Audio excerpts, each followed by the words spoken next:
Violet et Greg, qui travaillent sur un porte-avions, entendent des bruits étranges la nuit lorsque l'alarme aérienne se déclenche.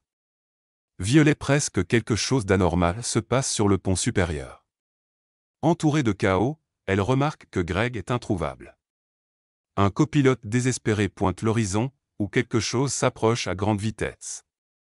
Les pilotes sont invités à se tenir prêts, mais des questions demeurent. Que se dirige-t-il vers eux et où est Greg? Avant de commencer, cliquez sur le bouton « J'aime », abonnez-vous et activez les notifications pour ne pas manquer nos histoires à venir. Violet et Greg travaillent sur un porte-avions depuis quelques mois maintenant. Ils transportent des avions à l'étranger et cela fait des semaines qu'ils n'ont pas vu la Terre. Leur lieutenant n'a pas précisé quel type d'avion ils transportaient, ils savent seulement qu'ils se dirigent de l'Irlande vers l'Amérique. Greg travaille sur le pont supérieur du navire pour préparer les avions afin qu'ils soient prêts à leur arrivée. 8 avions nécessitent des réparations de dernière minute, et l'avion de Violet en fait partie. Elle s'assure que tout se passe bien pendant que Greg fait son travail. Des rumeurs circulent sur le navire concernant 2 personnes qui se faufilent autour. Personne ne sait si c'est vrai, mais si c'est le cas, elles seront attrapées et punies. Greg et Violet n'y prêtent pas vraiment attention jusqu'à ce que l'un d'eux commence à remarquer des choses étranges par eux-mêmes. Violet n'a pas pu dormir la nuit. Toutes les lumières s'éteignent vers 10 heures, et en général, c'est assez calme après cela. Mais ces derniers jours, elle a été réveillée plusieurs fois par des bruits étranges. Elle a entendu le bruit de métal qui se heurtait et a pensé que c'était quelqu'un qui travaillait tard dans la nuit, mais elle avait tort. Elle a demandé à Greg le lendemain, et lui aussi a dit avoir entendu ces bruits. Ils décidèrent d'enquêter ce soir-là. Ils se sont couchés comme d'habitude, mais ont attendu que tout le monde soit endormi.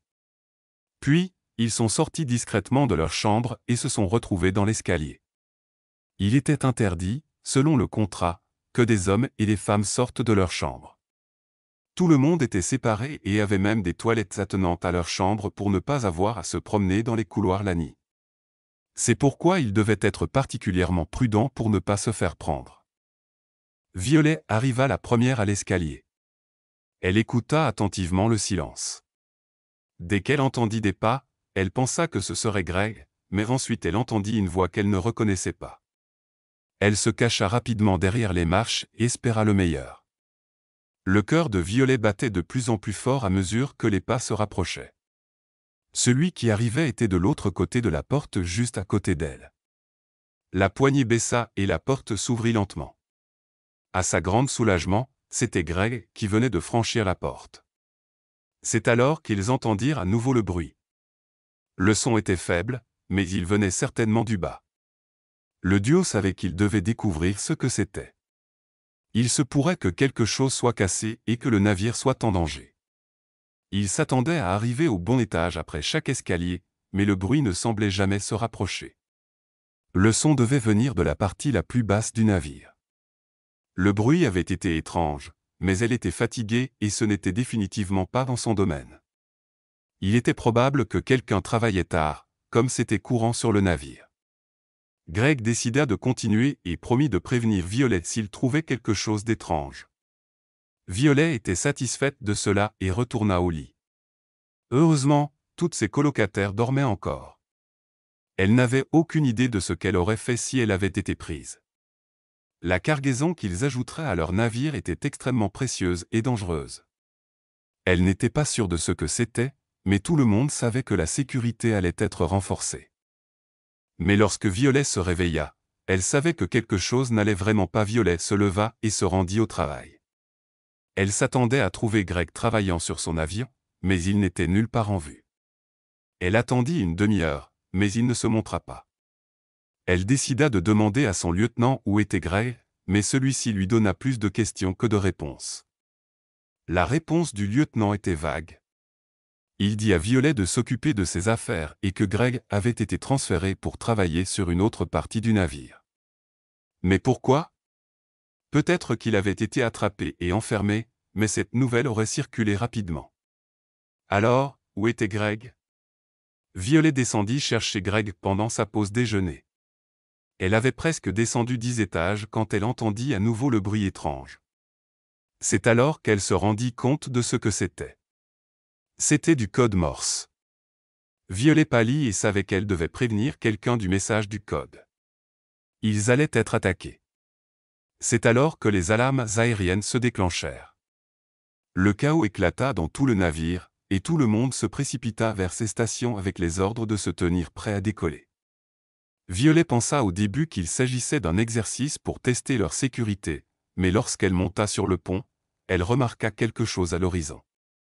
C'était un petit point noir, mais il grossissait rapidement.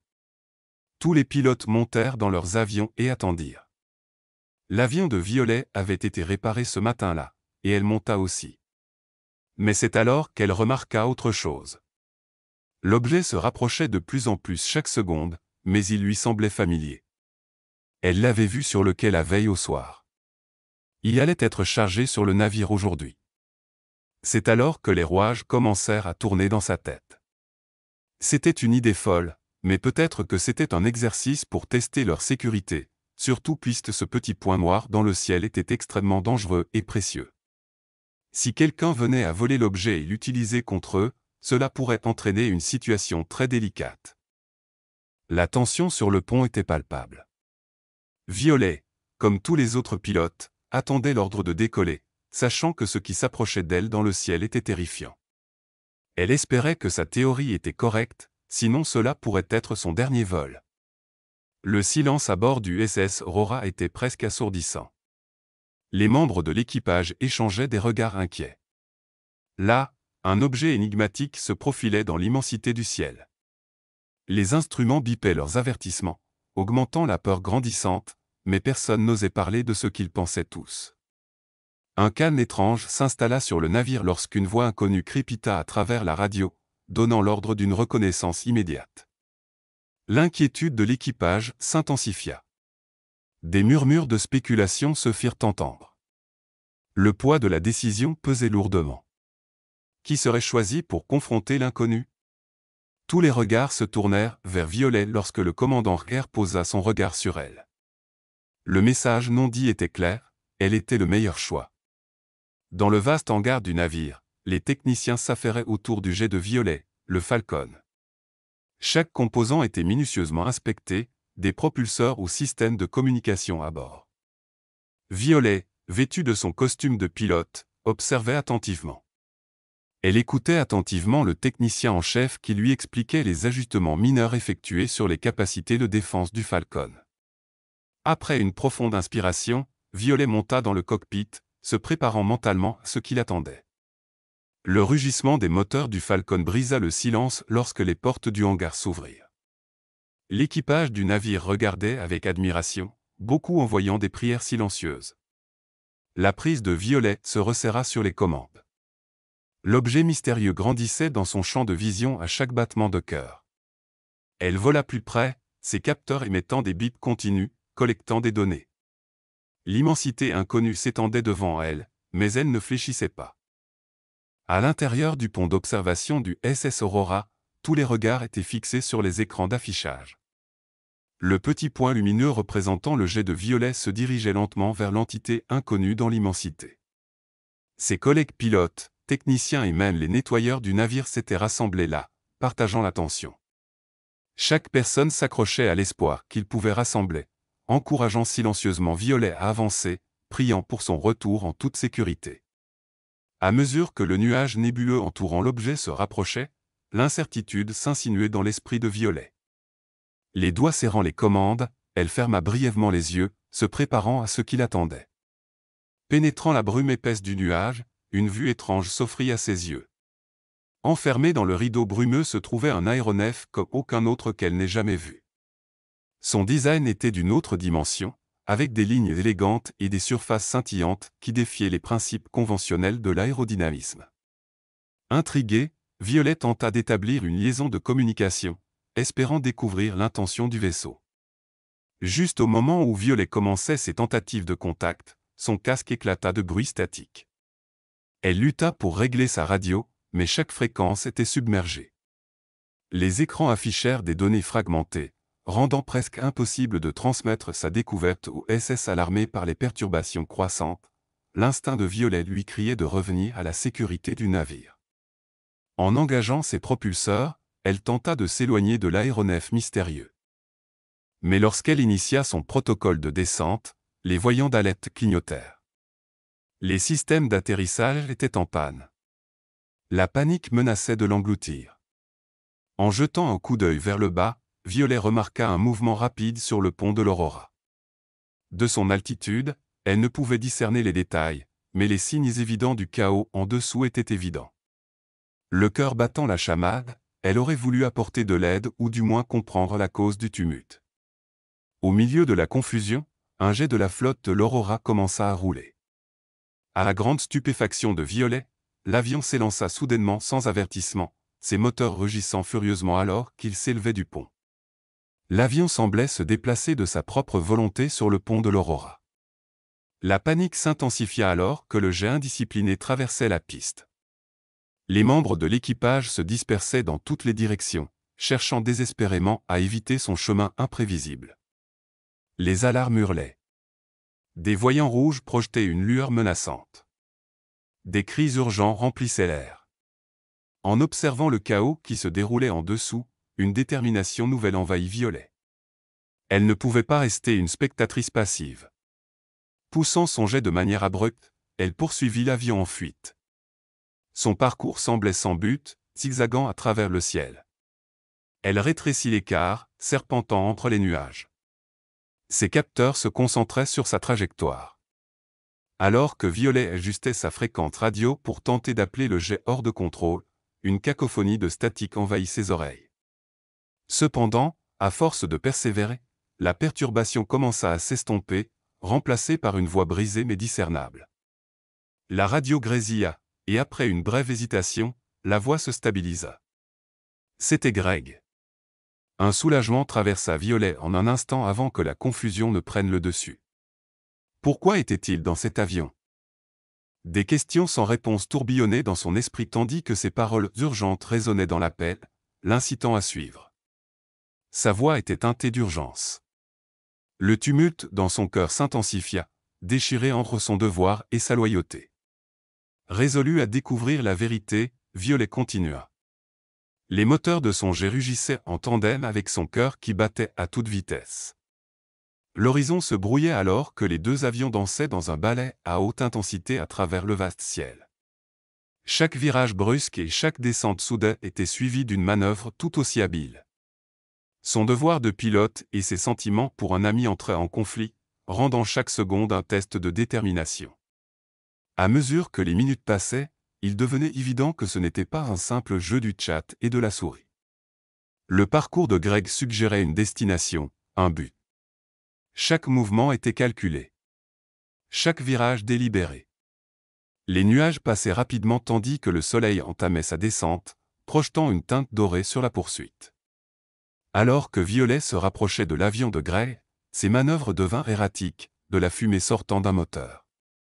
Sentant sa vulnérabilité, elle l'encadra habilement, le forçant à une descente contrôlée sur une piste d'atterrissage isolée. En descendant, elle s'approcha de Greg, exigeant des réponses. Y apparut, l'air épuisé et désespéré. Je devais remettre les choses en ordre. Tu ne comprendrais pas, murmura-t-il de manière cryptique. Avant qu'il ne puisse parler davantage, des renforts arrivèrent, les entourant. Tous deux furent escortés vers le navire sous une surveillance étroite alors qu'ils atterrissaient. La tension envahit le pont, des murmures se propageaient parmi l'équipage. Le commandant Kerr s'avança vers eux, sa fureur à peine contenue. « Je veux des réponses maintenant, dit-il. » Avant qu'il ne puisse répondre, une alarme perça l'air. Une annonce dans tout le navire résonna, violation de sécurité détectée. Fichier de données critiques compromis. L'atmosphère changea instantanément de la colère à la panique alors que l'équipage se précipitait pour contenir la menace. Au milieu du chaos, Violet réalisa que le nuage étrange et les actions de Greg étaient une diversion délibérée. Alors que la recherche continuait, Greg s'affaissa contre son jet, abattu. La vérité éclata. Il avait volé des données précieuses, utilisant la diversion pour accomplir sa mission. Greg révéla qu'il avait été victime de chantage. Sa famille avait été menacée. Sa trahison n'était pas la sienne seule. L'officier Lana était également impliqué, ce qui approfondissait le choc de l'équipage. Les interrogatoires révélèrent une violation minutieusement orchestrée, exploitant les vulnérabilités du navire. Les données volées contenaient des secrets militaires susceptibles de perturber le monde entier. Violet luttait avec des émotions contradictoires. Le désespoir de Greg était réel, mais la confiance avait été brisée. Le navire se remit lentement, renforçant la sécurité, bien que le doute persistait. Lors de son tribunal, Greg fut reconnu coupable. Au lieu de la prison, il fut condamné à travailler sous surveillance, mettant ses compétences au service du navire. Les machines ronronnaient et des voix murmurées se faisaient entendre alors que les réparations étaient effectuées, tant sur les systèmes du navire que sur la confiance fracturée de l'équipage. Bien que marqués par la trahison, ils trouvèrent la force dans l'unité, mettant en place de nouveaux protocoles. Tandis que des murmures sur les événements passés persistaient, le sort de Gray était scellé. Pas d'emprisonnement, mais un service forcé pour réparer les dégâts qu'il avait causés. Acceptant sa sentence, il se préparait à un chemin de rédemption. Avec de nouvelles coordonnées fixées, le navire se dirigea vers l'espace inconnu. Bien que le passé jetât son ombre, la détermination de l'équipage resta forte alors qu'ils avançaient. Leur voyage devint un témoignage de résilience, de rédemption et de la quête sans fin de la découverte. Merci beaucoup d'avoir regardé. Si vous avez apprécié la vidéo, n'oubliez pas de laisser un j'aime, de vous abonner et d'activer la cloche de notification pour ne jamais manquer des histoires étonnantes comme celle-ci.